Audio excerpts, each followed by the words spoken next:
So this is absolutely true. People with privilege will often respond to the use of the word privilege, the invocation of their privilege, as if it is a slur. But why? Political theorist Wendy Brown offers a very compelling reason in her book States of Injury, where she argues that the basis of identity categories is woundedness, a state of injury. Marginalized groups and communities are formed in response to something, in opposition to an act of aggression against them, some harm that is being perpetrated by the dominant group in that society. And that act of coming together, of naming yourself, is profoundly empowering, yes. But it is also an admission that you are marginalized, that you have been harmed. That woundedness is foundational to your story. And with that woundedness, with that admission of marginality, comes an association with weakness, with abnormality, and the implication that you are lesser than.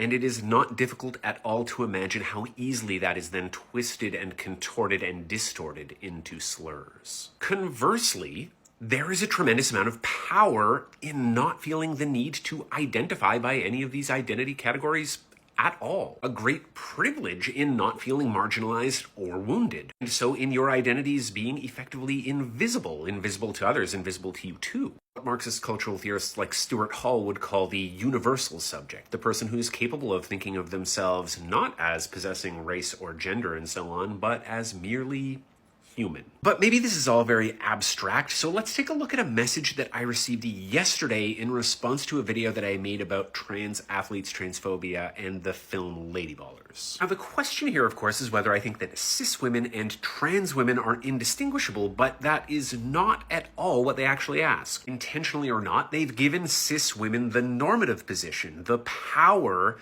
to stand for all women without modification, the privilege of being just women. Now, I pointed out that I felt the question was transphobic, which led them to follow up with this one instead, and notice how they still resist using cis. Possibly because in spite of its scientific origins, in spite of its literal definition, a not insignificant number of cisgender people are convinced that it's a slur too. And that's because there is power, there is privilege in occupying the normative position, in being just a man, just a woman, not requiring a modifier or a prefix. Acknowledging your privilege just means that you acknowledge that you haven't faced the same systemic barriers and obstacles that other folks have. That requires introspection and empathy, and that's scary, and I can see why for some people it is just easier to call it a slur.